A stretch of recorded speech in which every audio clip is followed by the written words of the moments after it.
Tem uma matéria que saiu na UOL, obviamente ia sair nesse lixo de portal, né? Ó, coloca aqui o TP8. E esse eu achei, porque eu fiquei com dó dos alunos desse professor de Direito Eleitoral. Na sua coluna no UOL,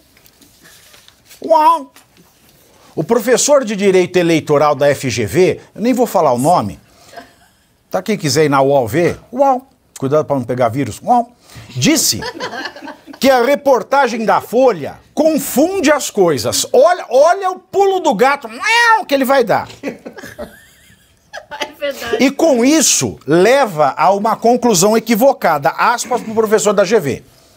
Aí eu quero lascar a unha do meu dedo mindinho, colocar na porta de trás e rodar até sair faísca quando eu leio uma coisa dessa. Mas olha o que ele fala na UOL.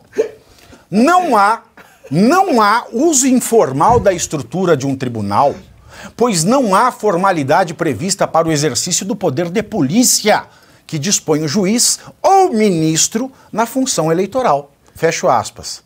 Tá? Segundo esse mesmo professor da FGV, nada há de ilegal nessa suposta informalidade.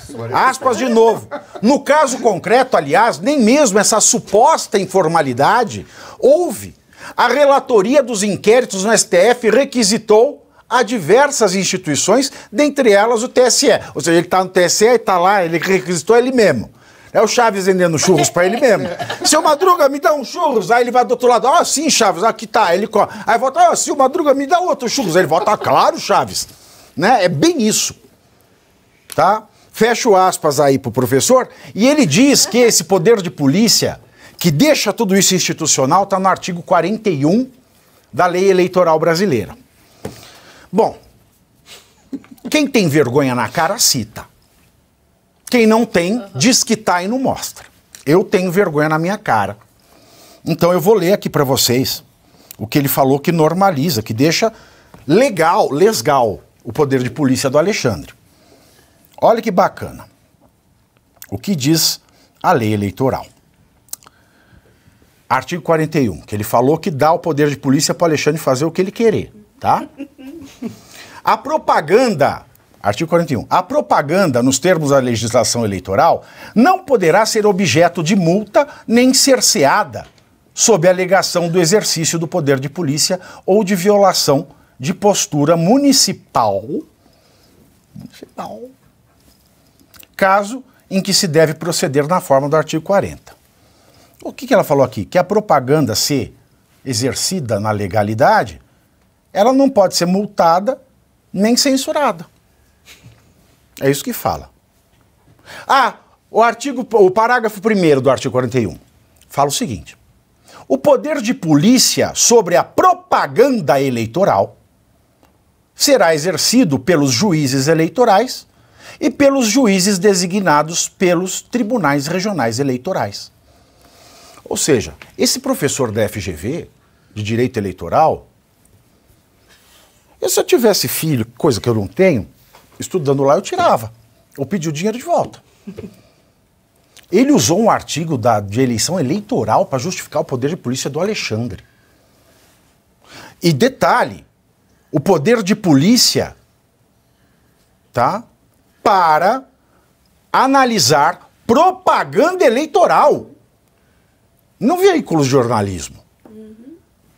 E detalhe ainda, o poder de polícia se restringe a providências necessárias para inibir práticas ilegais, vedada a censura prévia. É isso aqui que o professor de Direito Eleitoral da FGV usa para normalizar, para legalizar a conduta do Alexandre de Moraes. Então a gente tem aí, Geisiane, Luiz Arthur, professor e Dani, a gente tem aí não só o ninguém solta a mão de ninguém dentro do STF, junto com a PGR, e também do Prerro, dos advogados que ganham muito dinheiro com essa administração.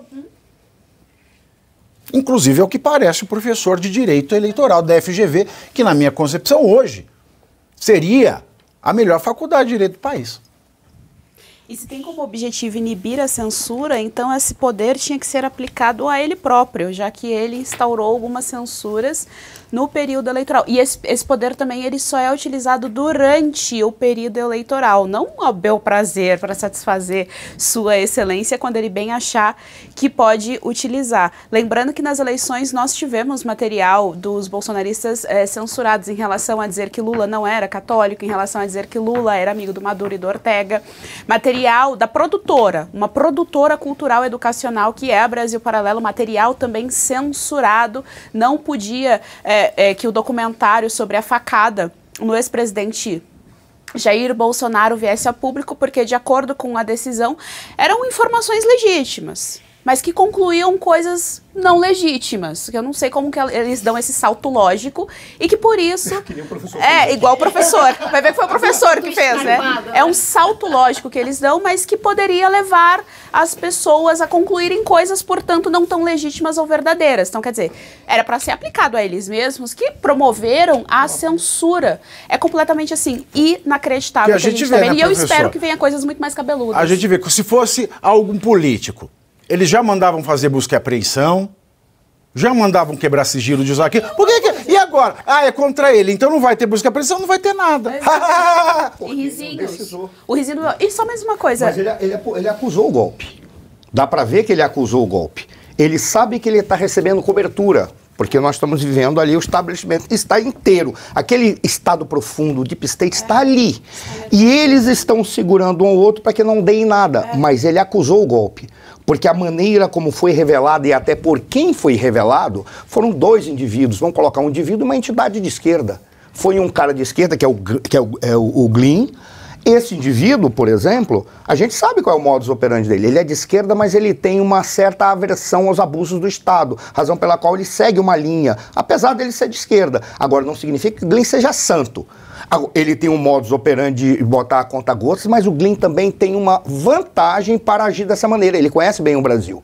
Ele sabe como é que o Brasil funciona. Se ele jogar tudo de uma vez só, o establishment blinda o Alexandre de Moraes e eles esperam o próximo escândalo. Eu vou contar uma anedota, eu não sei se cabe, que sempre quando a gente estava... Quando a gente estava consultoria para estrangeiros...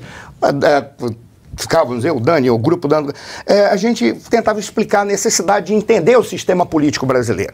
Então, quando a gente fazia amizade depois de um tempo, mostrando eles entender essa necessidade, a gente contava a seguinte anedota, não sei se vocês já conhecem, a do indivíduo que foi dado o direito de escolher entre o inferno brasileiro e o inferno suíço. Vocês conhecem, não? Não. É simples, um cara falece, vai para o céu, chega lá, porque lá ele vai ser identificado para onde vai, qual é a pena se ele for meritória. Aí fica numa fila, quando ele chega diante de São Pedro olha para ele e diz, pelo que você fez, você tem que ir para o inferno. Mas como você fez 2 ou 3 coisas boas, eu te dou o direito de escolher entre o inferno brasileiro e o inferno suíço. Aí o cara pergunta, qual é a diferença entre um e o outro? Ele fala, simples, o inferno suíço, todo dia você vai ter que tomar 5 ml, desculpa o termo, de merda por dia. E o inferno brasileiro? Um balde de 20 litros. Quando ele foi escolher, o cara que estava atrás dele, vai para o inferno brasileiro. Aí ele pergunta, por quê, cara? A diferença é de 5 ml para 20 litros. Cara, é simples. O inferno suíço, diariamente, vai estar na hora do almoço, o cálicezinho ali de 5 ml de merda. E no brasileiro? Tem dia que falta merda, tem dia que falta balde, começa a greve dos produtores de merda, depois quando termina, começa a greve dos entregadores de balde. Quando termina, você acha que tá tudo regularizado? Começa a CPI da merda adulterada. Pô, se descobre que depois de séculos, tá, milênios que não tem um grama de merda, é tudo água. Você vai passar toda a tua pena sem botar uma colher de merda na boca. É tudo uma confusão. E é isso. Isso revela a realidade. O que a gente está vendo aí? Jogou a caca no ventilador. Está revelado para todos. Já se fecharam. Daqui a pouco vai começar o quê? A CPI da merda adulterada. Vão descobrir que não tem nada. Por quê? Porque eles vão forçar que não tenha nada. Não, daqui a pouco vão obrigar a gente a falar que a merda cheira Chanel número 5. É exatamente isso. Isso. É isso. E ainda sobre essa questão do poder de polícia, isso não se aplica em nenhum momento à imprensa.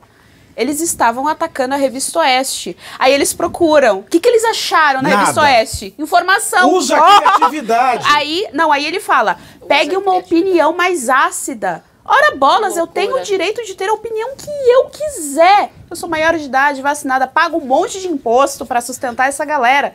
Se eu estudo e tenho uma opinião, não interessa se ela é ácida, se ela é doce, se ela é amarga, não interessa, é a minha opinião e ela deve ser respeitada. Então ele manda procurar então uma opinião mais ácida. Aí de novo, eu quero que eles conceituem para mim o que eles estão chamando de opinião ácida. Dar opinião a respeito desse show de horrores que é o judiciário, porque isso não é ácido, isso aqui é de todo dia. Infelizmente, isso acontece com tanta frequência no nosso país que já nos acostumamos.